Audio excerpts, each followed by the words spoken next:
Good morning dear friends. વિદ્યાર્થી મિત્રો, એકમ 2 દ્રાવણોના આજના લેક્ચર 7માં પ્રવેશ કરીએ તે પહેલા મારે એક વાત જાણવી છે કે આપ સ્ટે હોમ, સ્ટે સેફ છો ને? કારણ કે ઇન્ક્યુબેશન પીરિયડ ચાલી રહ્યો છે. મારી એક નમ્ર અરજ છે, એક વિનંતી છે કે સ્કૂલ 24 આપના ઘર આંગણે ઓનલાઈન એજ્યુકેશનના માધ્યમથી પાઈ ચેનલ દ્વારા આપ ઘરે બેઠા અભ્યાસ કરી શકો તેવો આ સઘન પ્રયાસ, અને એટલે જ આ વૈશ્વિક મહામારીને આપણે માત આપવાની છે અને ઘરે બેઠા અભ્યાસ કરવાનો છે. આપણે એકરૂપ સંગઠન કરવાનું છે. દૂર અંતરે બેઠા બેઠા પણ ટીચર્સ એન્ડ સ્ટુડન્ટ આંતરક્રિયાઓ કરવાની છે. દ્વિઅંગી દ્રાવણ એટલે કે કોઈ એક જ દ્રાવકમાં એક જ દ્રાવ્ય જ્યારે દ્રાવણ બનાવતું હોય ત્યારે બાઇનરી સોલ્યુશનની માફક આપ વિદ્યાર્થી મિત્રો ઘણા હશો, પરંતુ તમારી સામે અમે તમારા ટીચર્સ ફ્રેન્ડ આ માત્ર એક ઓનલાઈન એજ્યુકેશનથી, કે કેમેસ્ટ્રી હોય, ફિઝિક્સ હોય, બાયોલોજી હોય કે મેથ્સ હોય કે આપણા લેંગ્વેજ સબ્જેક્ટ હોય, પણ અમે આપને ખૂબ શુભેચ્છાઓ આપીએ છીએ. અને એટલે જ આ ચેનલ થકી ઘરમાં જ બેસીને ખૂબ સારો અભ્યાસ કરો અને અભ્યાસ કર્યાનો પુરાવો પ્રશ્નોત્તરી દ્વારા આપો, તેમજ તેના એસાઇનમેન્ટ્સ લખીને તેમજ અઠવાડિક શનિવારના ટેસ્ટ લખીને આપના ચોપડા એક તૈયાર રાખશો તેવો આગ્રહ રાખું છું. So let gets next topic in our chapter solution. આપણા લેક્ચર 6 માં વિદ્યાર્થી મિત્રો આપણે અભ્યાસ કર્યો હતો કે રાઉલ્ટનો નિયમ. સો ડિયર ફ્રેન્ડ્સ, રાઉલ્ટ્સ લો એટલે કે તે બાષ્પશીલ દ્રાવ્ય અને બાષ્પશીલ દ્રાવક માટે. ઉપરાંત આપણે એવું એક પણ દ્રાવણનો અભ્યાસ કર્યો હતો કે પ્રવાહી દ્રાવક હોય અને વાયુમય દ્રાવ્ય હોય. ત્રીજો પણ એક આપણે પ્રવાહી દ્રાવકમાં ઘન દ્રાવ્યનો અભ્યાસ કર્યો. તો રાઉલ્ટના નિયમ પ્રમાણે જ્યારે હવે એના એક્સપ્લેનેશન્સને આપણે એપ્લિકેશન્સમાં મૂકવાનું હોય કે કેવું દ્રાવણ છે, કેવા દ્રાવણો માટે રાઉલ્ટનો નિયમ લાગુ પડશે, એટલે જ હવે આપણા પાઠ્યપુસ્તકના 2.5 નંબરના મુદ્દામાં આદર્શ અને બિન આદર્શ દ્રાવણનો અભ્યાસ છે. તો આજે આપણે શરૂ કરીશું વિદ્યાર્થી મિત્રો આદર્શ અને બિન આદર્શ દ્રાવણનો અભ્યાસ. આપને થશે કે આદર્શ અને બિન આદર્શ દ્રાવણ છે શું? So let's gate started. આદર્શ અને બિન આદર્શ દ્રાવણ એટલે મિત્રો આપને થશે કે સાહેબ આ દ્રાવણો કયા પ્રકારના, અથવા તો આવા દ્રાવણોની ઓળખ લેવી હોય તો આપણે એ ઓળખ કઈ રીતે લઈ શકીએ છીએ? તો એના માટે પહેલા તો આપણી પાસે બાઇનરી સોલ્યુશન્સ છે, બરાબર? હવે આવા સોલ્યુશન્સમાં હેનરી વૈજ્ઞાનિક, ડાલ્ટનના વૈજ્ઞાનિકના નિયમ તેમજ હવે છેલ્લે આપણે રાઉલ્ટના નિયમનો અભ્યાસ કર્યો. તો આ અભ્યાસ કરવા માટે આદર્શ અને બિન આદર્શ દ્રાવણને ફ્લો ચાર્ટથી 4 અભ્યાસ દ્વારા હું આપને સમજાવવા માંગુ છું. તો આપણે એનો ફ્લો ચાર્ટ દોરીશું અને ખૂબ જ ટૂંકમાં શોર્ટ ટેકનિક દ્વારા આપને યાદ રહી જાય તેવો અહીંથી સઘન પ્રયાસ કરીએ આપણે. તો આદર્શ દ્રાવણ શું છે લખીએ આપણે. આદર્શ દ્રાવણ અને બીજું આપણે લખીએ છીએ બિન આદર્શ દ્રાવણ. હવે જુઓ, આ બંનેનો આપણે ડિફરન્સ ગણવો છે. તો આ ડિફરન્સ હું 4 અભ્યાસ દ્વારા કરાવવા માંગુ છું. આપણા પાઠ્યપુસ્તકમાં પણ વાક્ય પ્રયોગ આપેલો છે. આપણે ટૂંકમાં આપણે એવું કહી શકીએ કે આ અભ્યાસમાં સૌથી પહેલો અભ્યાસ હું લઈશ રાઉલ્ટના નિયમથી.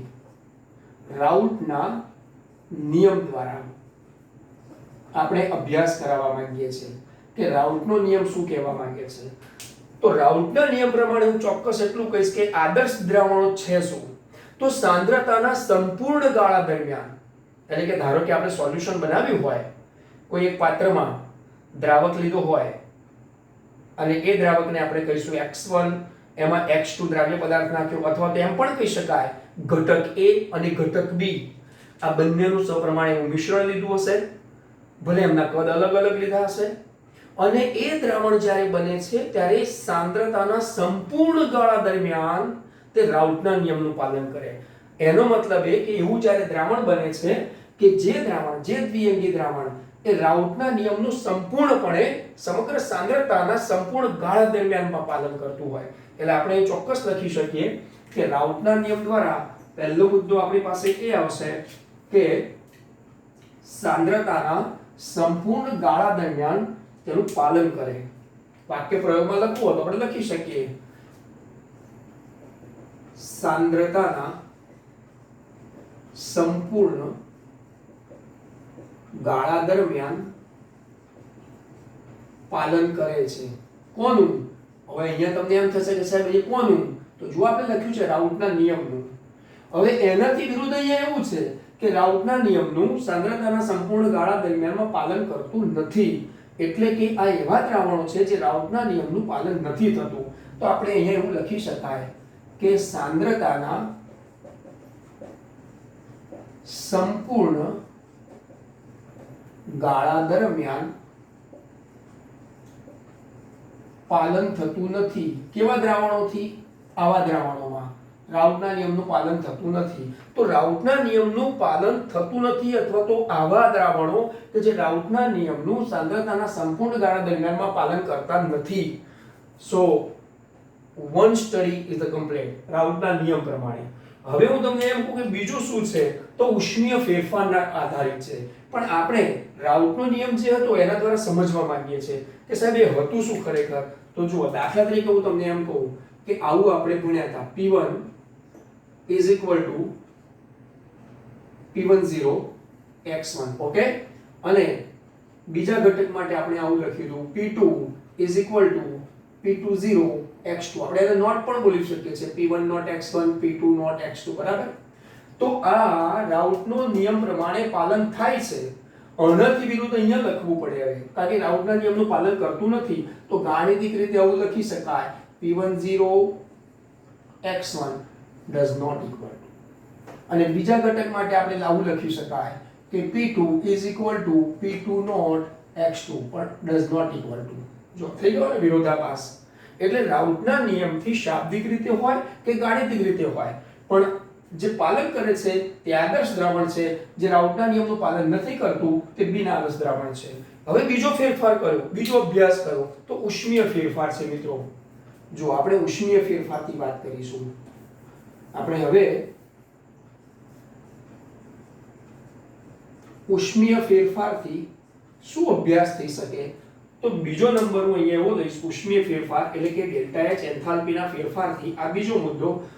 તો આવા દ્રાવણોમાં જ્યારે બંને ઘટકોમાં રાઉટના નિયમનું પાલન થાય છે તો એનો મતલબ ડેલ્ટા H મિક્સચર એટલે કે દ્રાવણ છે, મિક્સચર છે આખું છે. તો delta H mix is equal to 0. That means કે ઉષ્મીય ફેરફારો તેમાં કોઈ અનુભવાતા નથી. તો સ્વાભાવિક છે, તમે જોઈ શકો છો અહીંયા. તો અહીંયા આપણે એવું લખીશું કે delta H mixture does not equal to 0. એટલે કે તે લોકોનામાં ફેરફાર થાય છે. શેમાં? એન્થાલ્પી ફેરફાર થાય છે. એટલે કે ઉષ્મા શોષક કે ઉષ્મા ક્ષેપક પ્રક્રિયા દરમિયાનમાં કેવો ફેરફાર થાય? તો હવે આપણે આગળ ભણવું રહ્યું. આગળ આવશે અભ્યાસ, ઊંડો અભ્યાસ. કોના માટે? તો કે બિનઆદર્શ દ્રાવણ માટે. તો આપણે બીજા નંબરનો પણ સ્ટડી કર્યું છે કે ઉષ્મીય ફેરફાર ડેલ્ટા H મિક્સચર એટલે કે એન્થાલ્પી ફેરફારથી. ત્રીજો હું તમને ભણાવવા માંગુ છું જે કદથી ફેરફાર છે. સો ડિયર ફ્રેન્ડ્સ, વોલ્યુમ ડિફરન્સ થી શું કહેવા માંગે છે?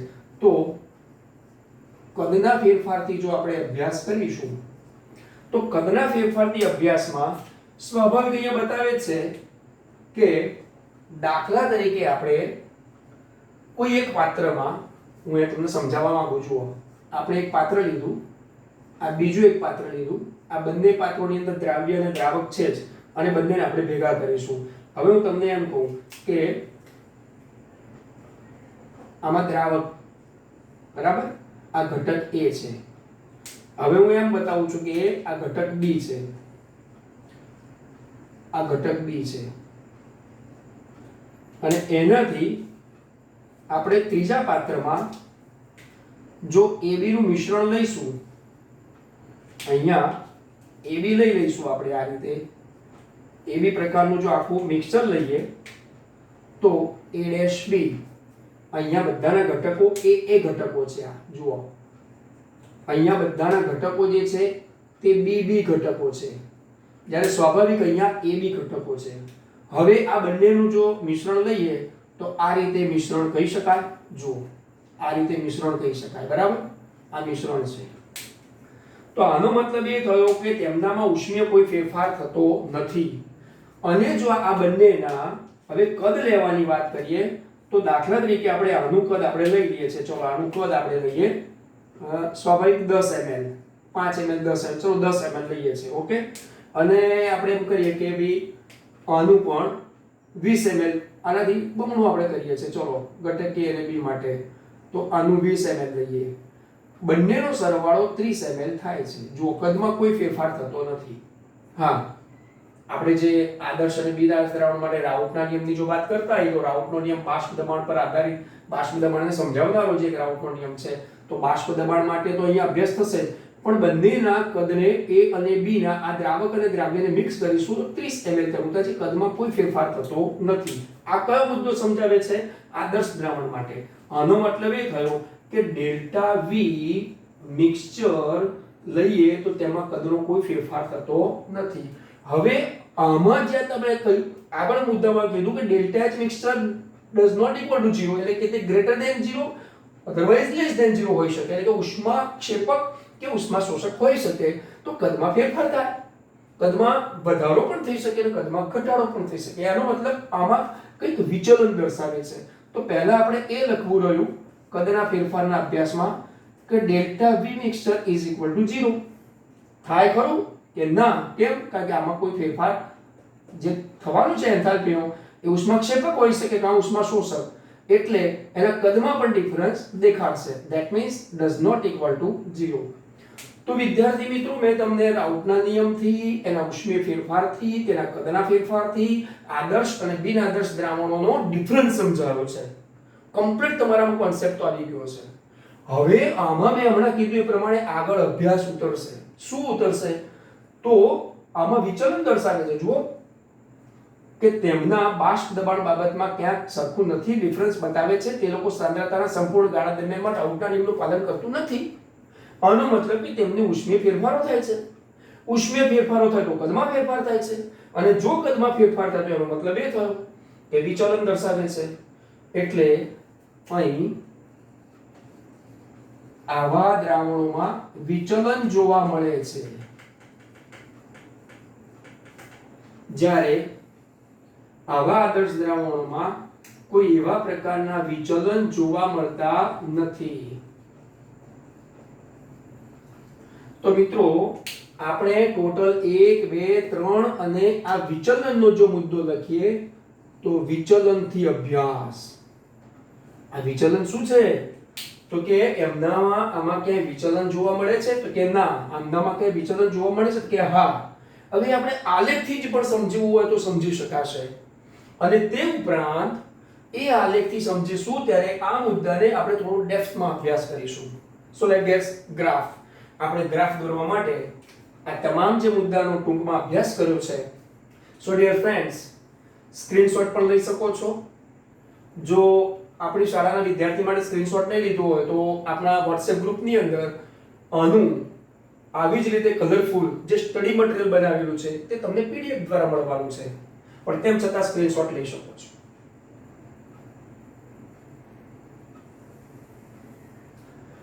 મિત્રો, હવે આપણે બિન આદર્શ દ્રાવણ માટે વિચલન જોવા મળે છે તો કેવા પ્રકારના વિચલન, આ વિચલનથી શું અસર થશે, પરીક્ષાની દ્રષ્ટિએ કેવો મુદ્દો બને છે, કોમ્પિટિટિવ એક્ઝામમાં કેવા પ્રકારના પ્રશ્નો પૂછાય, એની પણ થોડી ચર્ચા લેતા રહીશું આલેખ દ્વારા.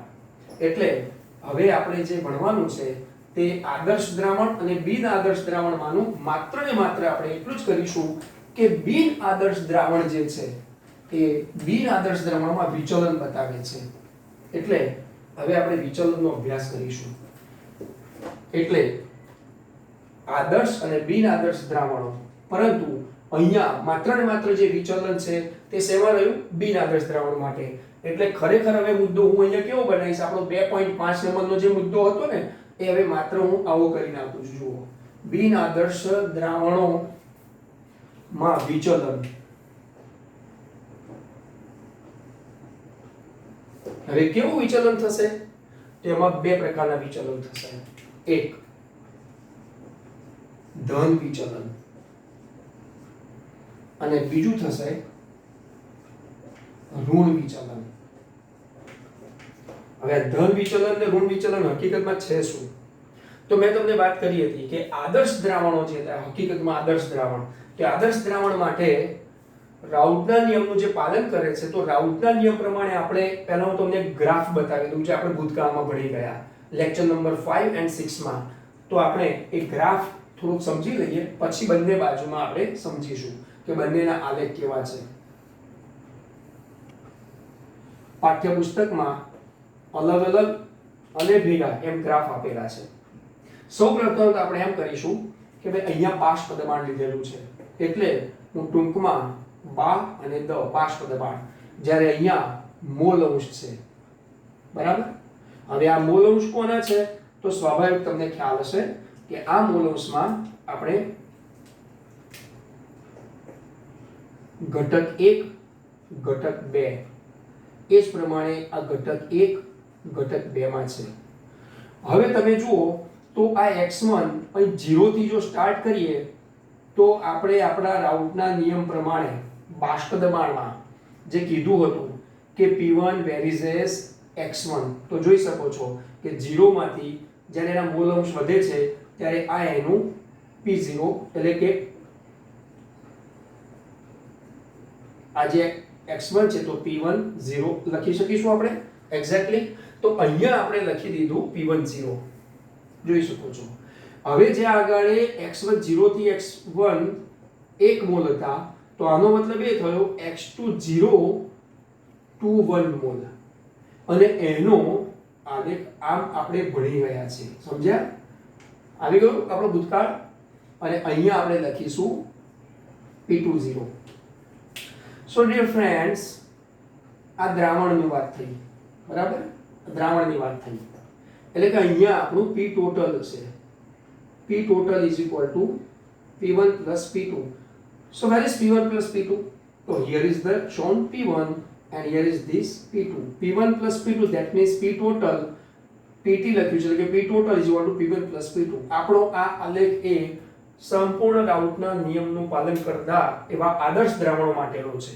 અહીંયા અત્યારે તમે જોઈ શકો છો મુદ્દો હવે કે બિન આદર્શ દ્રાવણોમાં વિચલનનો અભ્યાસ કરી રહ્યા છે. બરાબર મિત્રો? તો બિન આદર્શ દ્રાવણોમાં જ્યારે વિચલન થતું હોય તો આ આલેખમાં તમે જોજો ધન વિચલન શું છે અને ઋણ વિચલન શું છે. હવે ધન વિચલન અને ઋણ વિચલન કોના કારણે થયું? તો સ્વાભાવિક છે કે પેલા જે દ્રાવક અને દ્રાવ્ય એટલે કે ઘટક 1 અને ઘટક 2. હવે હું તમને એમ કહી શકું કે ઘટક 1 અને ઘટક 2 ની વાત કરીએ તો હમણાં મેં કીધું હતું ને કે A અને B ઘટક હતા. જ્યારે AB એમાં થયા એટલે કે એનું દ્રાવણ થયું, તો એ દ્રાવણોમાં જ્યારે એમની આંતરક્રિયાઓ થશે, એમની પારસ્પરિક ક્રિયાઓ થશે, ત્યારે શું થવું જોઈએ એમાં? તો સૌથી પહેલો જો હું મુદ્દો લખીશ તો આવા કેટલાક એમાં મુદ્દા થશે ધન અને ઋણ વિચલનમાં. સૌથી પહેલા તો હું તમને એમ કહી શકીશ કે આમની આંતરક્રિયા દરમિયાનમાં જે આપણી પાસે A ઘટક હતો અને B ઘટક હતો, જ્યારે એનું મિશ્રણ થયું એટલે કે A અને B નું મિશ્રણ થયું, તો એવા બનતા મિશ્રણમાં જે એમની આંતરક્રિયાઓ થાય છે એ એટલી બધી નબળી થઈ ગઈ હોય છે. દાખલા તરીકે આપણે આમ પાત્ર લીધા હતા બે, બરાબર? આ વત્તા અને ઇઝ ઇક્વલ ટુ આ પાત્ર લીધા હતા. એ પાત્રમાં ધારો કે આપણે આ દ્રાવણ લીધું ઘટક A ઘટક B. હવે અલગ કલરની પેનથી નથી બતાવતો, પણ ધારો કે 10 ml, ધારો કે 20 ml, અને ધારો કે અહીંયા જે પણ 30 ml થયું હોય. હવે હું 30 ml નથી બતાવતો, જોજો, કારણ કે આપણે વિચલન ભણવાનું છે. અને અહીંયા એવી પ્રકારનું જે આપણું મિશ્રણ થયું છે, તો આ મિશ્રણના સંદર્ભમાં અભ્યાસ કરીએ તો ધન વિચલન આપણે કોને કહી શકીશું? તો ધન વિચલન જ ત્યારે ઉદ્ભવશે કે જ્યારે A ઘટક તેમજ B ઘટક એમના જે પણ આંતરક્રિયાઓ છે, એમના જે આંતર આણ્વીય આકર્ષણ બળો છે, તેના કરતા આમનામાં આંતર આણ્વીય આકર્ષણ બળ વિદ્યાર્થી મિત્રો ખૂબ ઓછું છે. ધેટ મીન્સ A અને B વચ્ચેનું આંતર આણ્વીય આકર્ષણ બળ આવું છે. અહીંયા ન લખી શકાય, પણ એ આ અભ્યાસને કારણે હવે આપણે અહીંયા લખીશું. અહીંયા શું લખી શકાશે? તો ધેટ મીન્સ AA તેમજ BB ઘટકોના આંતરઆણવીય આંતરક્રિયાઓ કેવી હશે? તો કે આવી છે. જુઓ, આવી છે. એનો મતલબ કે જે મિક્સચર બને છે તેમાં તેમની આંતરક્રિયાઓ નબળી થતી જાય છે. આનો મતલબ એ છે કે તે નબળી થાય છે, એટલે કે બાષ્પાયન વધારે થાય છે. બાષ્પાયન વધારે થાય છે ધેટ મીન્સ કે બાષ્પ દબાણ તમે જુઓ તો હવે આની બાબતમાં આપણે એમ કહી શકીશું કે આમનું બાષ્પ દબાણ કેવું થશે? તો જસ્ટ એક્ઝામ્પલ, પહેલા આપણે આનો મુદ્દો અહીંયા લખી નાખીએ. બરાબર, આ પહેલો મુદ્દો છે. તો ઋણ વિચલનમાં શું થયું હશે? તો ઋણ વિચલનમાં AA અને BB કરતા AB ની આંતરક્રિયાઓ વધી ગઈ છે. અહીંયા જેમ ઓછી થઈ ગઈ છે એમ અહીંયા આપણે એમ કહી શકીએ કે AA તે BB ની આંતરક્રિયાઓ આના કરતા ઓછી છે, એટલે કે અહીંયા આ આંતરક્રિયાઓનું આકર્ષણ બળ વધી ગયું છે. ઋણ વિચલન કેમ થયું? કારણ કે આમની આંતરક્રિયા વધી ગઈ, એમના ઘટકના અણુઓ વચ્ચે આંતરક્રિયાઓ વધી ગઈ, એટલે સ્વાભાવિક છે કે તેમાં ઋણ વિચલન થાય. એટલે કે આવામાં ડેલ્ટા H અને આવામાં ડેલ્ટા H, એટલે કે આમના બાષ્પ દબાણમાં અને આમના બાષ્પ દબાણમાં ફેરફાર જોવા મળશે. શું ફેરફાર જોવા મળશે? ચલો, ધન વિચલન છે એનો મતલબ કે આમનું બાષ્પ દબાણ ઘટક 1 અને ઘટક 2 માટે આવું લખી શકાય કે P1 is greater than P1 not, એટલે કે P10 into x1. એ જ પ્રમાણે P2 is greater than P20 x2. Is that clear? તો આમાં શું લખી શકાશે? જુઓ મિત્રો, જુઓ શું લખી શકાશે? આના કરતા વિરુદ્ધ, કારણ કે આ ધન વિચલન માટે છે. આમની આંતરક્રિયાઓ જે અહીંયા હતી એ ઓછી પડી છે, એટલે સ્વાભાવિક છે બાષ્પ દબાણની અંદર કેવો વધારો થાય. જ્યારે અહીંયા એવું લખી શકાશે P1 is less than P10 x1, તેમજ આમ પણ લખી શકાશે કે P2 is less than P2 not x2. So dear friends, મેં તમને બાષ્પ દબાણ દ્વારા આંતરક્રિયાથી પણ આ વસ્તુ સમજાવી છે. હવે આપણે તેના ડેલ્ટા H દ્વારા સમજીશું, એટલે કે ઉષ્મા શોષક પ્રક્રિયા. તમે જોઈ શકો છો અહીંયા કે ઉષ્મા શોષક કે ઉષ્માક્ષેપક કેવી રીતે બની શકશે. તો આમનો ડેલ્ટા H કઈ રીતે હવે 0 એટલે કે ગ્રેટર ધેન બનશે કે લેસ ધેન? હવે અહીંયા ધન વિચલન છે. ધન વિચલન ધેટ મીન્સ કે તેમના ડેલ્ટા H જે મિક્સચર હશે ઇઝ ગ્રેટર ધેન 0. શા માટે? કારણ કે તમે જોઈ શકો છો કે 0 કરતા તેમનું જે એન્થાલ્પી ફેરફાર છે, તેમની આંતરક્રિયાઓ નબળી પડી છે, એટલે સ્વાભાવિક છે કે તે લોકો ઉષ્મા ક્ષેપક અને શોષકની બાબતમાં ડેલ્ટા H નો ગ્રેટર ધેન 0 મિક્સચર બને છે. એટલે આની પરથી આપણે એમ પણ કહી શકાશે કે ડેલ્ટા V એટલે કે કદમાં જે ફેરફાર છે એ પણ વધી ગયો છે. આંતરક્રિયાઓ તેમની ઓછી થઈ ગઈ. જુઓ, આ આંતરક્રિયાઓમાં અહીંયા આમની નબળી પડી છે, એટલે તેમના delta H mixture is greater than 0, delta V mixture is greater than 0. કારણ કે તેમની આંતરક્રિયાઓ નબળી પડી છે, એટલે સ્વાભાવિક છે કે બાષ્પાયન વધારે થયું છે. હવે જો એને આલેખ દ્વારા સમજાવું, પછી આ ત્રણ મુદ્દાને આપણે અહીંયા ડિફરન્સથી સમજીશું. સૌથી પહેલા ધન વિચલનનો આ જે આપણે અભ્યાસ કર્યો એ મુદ્દાને આપણે ધન વિચલનને લાલ કલરથી બતાવવા પ્રયત્ન કરો. બરાબર, આનો ડિફરન્સ જે છે એ આલેખમાં લાલ કલરથી આપ જોઈ શકશો. શું ફેરફાર થયો? તો જે ઘટક A અને ઘટક B હતું, તો આ મુદ્દા પ્રમાણે એટલે કે આ મુદ્દાથી આ મુદ્દા પ્રમાણે જો આપણે અભ્યાસ કરવા જઈએ તો તેનો ફેરફાર આમ થશે, આમ થશે. જુઓ, ધન વિચલન છે. આ જે પણ P ટોટલ હતું P10 અને P20 માટે એમનામાં આ. હવે તમે જોઈ શકશો કે આ વક્ર અહીંયાથી કંઈ થોડું પીક બતાવે છે. એનો પણ અભ્યાસ આપણે ઊંડાણથી હવે પછી કરવાનો થશે. જો કે આપણા 12માના બોર્ડની માધ્યમિક શિક્ષણ બોર્ડની NCERT ની પાઠ્યપુસ્તક પ્રમાણે અહીંયા આપણો અભ્યાસ પૂરો થાય, પણ કોમ્પિટિટિવ એક્ઝામમાં અત્યાર સુધીના આપણે જો જે રીતના ક્વેશ્ચન્સનો જો અભ્યાસ કરીએ તો આવા કેટલાક આલેખોથી પણ આપણે પ્રશ્ન પૂછી શકતા હોઈએ છે. આપણે નેક્સ્ટ લેક્ચરમાં ક્યારેક એનો અભ્યાસ કરીશું, પણ અત્યારે આપણો આ અભ્યાસ. હવે જોઈ શકો છો કે ધન વિચલન આપણે બતાવ્યું. જુઓ, ક્લિયર? હવે આ બાજુનો જે ધન વિચલનનો મુદ્દો હું માનું ત્યાં સુધી લગભગ તમે ક્લિયર કરી નાખ્યો હશે. હવે આપણે આવીએ છીએ ઋણ વિચલન પર. જો ઋણ વિચલન શું બતાવશે, તો તો ઋણ વિચલન માટે આપણે આટલે સુધી જો આંતરક્રિયા જે ઘટકોની આંતરક્રિયાઓ જે હતી અને એમના આકર્ષણ બળ હતા એના કરતા બનતા દ્રાવણમાં આંતરક્રિયાઓ એટલે કે આંતરાણવીય આકર્ષણ બળ વધી ગયા છે, બરાબર ને? હવે જો વધી ગયા છે તો એનો મતલબ એ થયો કે તેમના જે બાષ્પ દબાણનો ડિફરન્સ આવો છે બંને ઘટકોમાં, તો આનો મતલબ એ થયો કે ત્યાં તેમના ડેલ્ટા એચ નું મૂલ્ય કેવું હશે? So now in the writing આપણે આટલું લખી શકીશું કે તેમનું delta H mixture is less than 0. Clear? બોલો વિદ્યાર્થી મિત્રો, લગભગ આના કરતા બધું ઉલટું જાય છે, કારણ કે આ ધન વિચલન છે, આ ઋણ વિચલન છે. જો delta is less than mixture 0 છે તો એનો મતલબ એમ થયો તેમના કદમાં પણ મેં હમણાં કીધું હતું ને, તો આદર્શ દ્રાવણ કરતા બિન આદર્શ દ્રાવણમાં જો ઉષ્મીય ફેરફારનો આ અભ્યાસ આવો બતાવતું હોય તો કદના ફેરફારથી પણ અભ્યાસ આવો થશે. મિત્રો, આખા બોર્ડમાં તમને ન્યુમેરિકલ્સ લાગશે, પણ હકીકતમાં આ જ બધી જ બાબતો આપણા પાઠ્યપુસ્તકમાં શાબ્દિક રજૂઆતથી આપેલી છે. અને એટલે જે શાબ્દિક રજૂઆતને ખૂબ સારી રીતે તમે ગાણિતિક રીતે સમજી શકો માટે આ ફ્લો ચાર્ટથી શોર્ટ ટેકનિકથી તમને અભ્યાસ કરાવી રહ્યા છે. હવે આપણે બંને બાજુમાં આટલે સુધીના તફાવતમાં પહોંચી ગયા. હવે આપણે આલેખથી, તો ચાલો ત્યારે આલેખથી શું કહેવા માંગે છે? જો હવે આલેખથી કરવું હોય તો આલેખમાં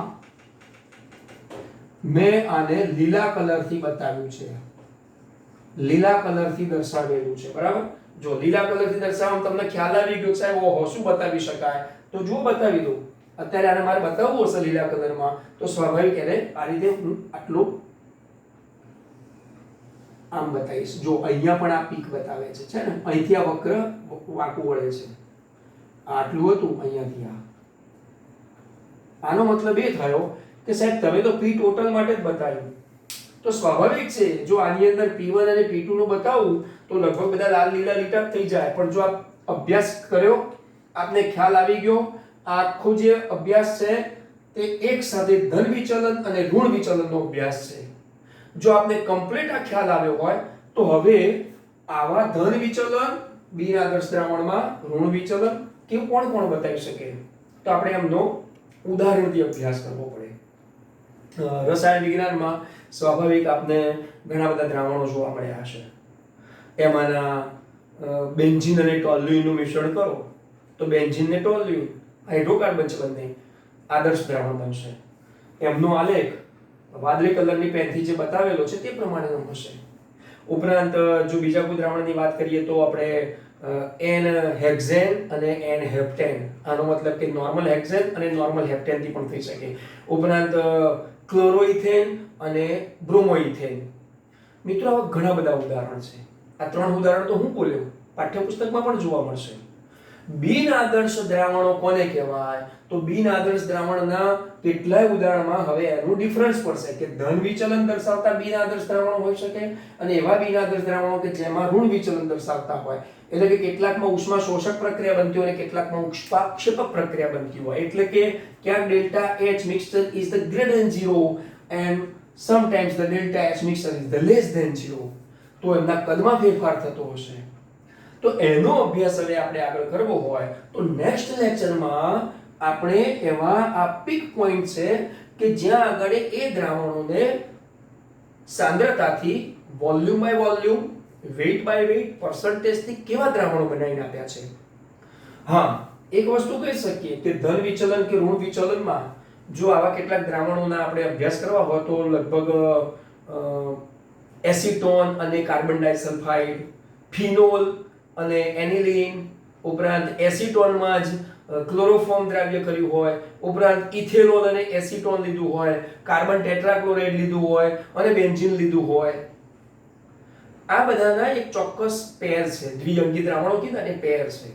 અને એનો જો અભ્યાસ કરવો હોય તો આ ધન અને ઋણ વિચલનમાં અલગ અલગ આપણે એનો ઉદાહરણ મૂકવા પડે. ફરી એક વખત હું આપને કહું, આદર્શ દ્રાવણોનો અભ્યાસ રાઉટના નિયમ પ્રમાણે એવા દ્રાવણો છે કે જે સાંદ્રતાના સંપૂર્ણ ગાળા દરમિયાન પાલન કરે છે રાઉટના નિયમનું. એટલે એવા દ્રાવણો કેવા? તો મેં તમને કીધું બેન્ઝીન ટોલ્યુઈનનું મિશ્રણ હશે, અથવા તો ક્લોરોઇથેન અને બ્રોમોઇથેનનું મિશ્રણ હશે, અથવા તો નોર્મલ હેક્ઝેન અને નોર્મલ હેપ્ટેનનું મિશ્રણ હશે. પણ જ્યારે સંપૂર્ણ સાંદ્રતાના સંપૂર્ણ ગાળા દરમિયાન જે લોકો રાઉટના નિયમનું પાલન જ નથી કરતા એવા દ્રાવણો છે. તો એમનામાં જ્યારે ઉદાહરણ આપવા હોય તો એમનામાં હું આ કાળી પેનથી લખું છું એવા ઉદાહરણ આપી શકાય. કયા? તો એસીટોન અને કાર્બન ડાયસલ્ફાઇડ. આની અંદર આટલા ઉદાહરણ છે. જુઓ, એસીટોન વત્તા કાર્બન ડાયસલ્ફાઇડ. આ કાર્બન ડાયસલ્ફાઇડ આ પહેલું ઉદાહરણ થયું. બીજા ઉદાહરણમાં આપણે કહી શકીએ કે કાર્બન ટેટ્રાક્લોરાઇડ અને બેન્ઝીન. કાર્બન ટેટ્રાક્લોરાઇડ અને બેન્ઝીન C6H6 અને કાર્બન ટેટ્રાક્લોરાઇડ CCl4 છે. ઉપરાંત આપણે એવું પણ કહી શકીએ કે ઇથેનોલ ને એસીટોનમાં દ્રાવ્ય કરો. ઇથેનોલ વત્તા એસીટોન. તો આ બધા ધન વિચલન દર્શાવશે. હવે આવા દ્રાવણોને લઈને જો ધન વિચલનથી ઊંડાણમાં અભ્યાસ કરવો હોય સો નેક્સ્ટ લેક્ચર. ઋણ વિચલનમાં સાહેબ અમને કેટલાક ઉદાહરણો આપો. તો ઋણ વિચલનમાં અહીંયા નાનકડા શબ્દોથી લખું છું, પણ આપણે પીડીએફ મટીરીયલ પણ મળશે અને આપ આપણા પાઠ્યપુસ્તક ભાગવત ગીતાનો પણ અભ્યાસ કરશો તો ખ્યાલ આવશે. ફિનોલ અને એનિલીન. ફિનોલ વત્તા એનિલીન. હવે તમે જોઈ શકો બંને કાર્બનિક છે, પણ આવા કાર્બનિકમાં ક્લોરોફોર્મ અને એસીટોન લઈ લો. જો CHCl3 એસીટોન એટલે કે પ્રોપેનોન CH3COCH3. તો આવા કેટલાક ઉદાહરણોના જે દ્રાવણો છે આ દ્રાવણોના ઉદાહરણ ઋણ વિચલન દર્શાવશે અને આવા દ્રાવણોના જે ઉદાહરણ છે તે ધન વિચલન દર્શાવશે. હવે મિત્રો આ કઈ રીતે કાર્ય કરતા હોય છે એનો મિશ્રણ પર આધારિત છે અને હું માનું ત્યાં સુધી એ નેક્સ્ટ લેક્ચરમાં આપણે અભ્યાસ કરીશું. આજના આ 7th નંબરના લેક્ચર્સમાં આપણે આદર્શ અને બિન આદર્શ દ્રાવણ ભણ્યા. આદર્શ અને બિન આદર્શ દ્રાવણનો ડિફરન્સ ભણ્યા પછી આપણે એક એવો મુદ્દો લીધો, બિન આદર્શ દ્રાવણોમાં વિચલન કયા પ્રકારનું થાય. સો લુક હિયર, આનો પણ આપ સ્ક્રીનશોટ લઈ શકો છો. અને આ અભ્યાસ વિચલનથી અહીં સંપૂર્ણ થાય છે. આની પ્રશ્નોત્તરીના હવે જે સ્ટડી મટીરીયલમાં ક્વેશ્ચનરી આપીશું એનો તમે અભ્યાસ કરશો અને નેક્સ્ટ લેક્ચરમાં આપણે મળીશું આવા ધન અને ઋણ વિચલન દર્શાવતા દ્રાવણોના કેટલાક ઉદાહરણથી. એનો મુદ્દો થશે એઝિયોટ્રોપિક મિશ્રણ. વિશ ઓલ ધ બેસ્ટ.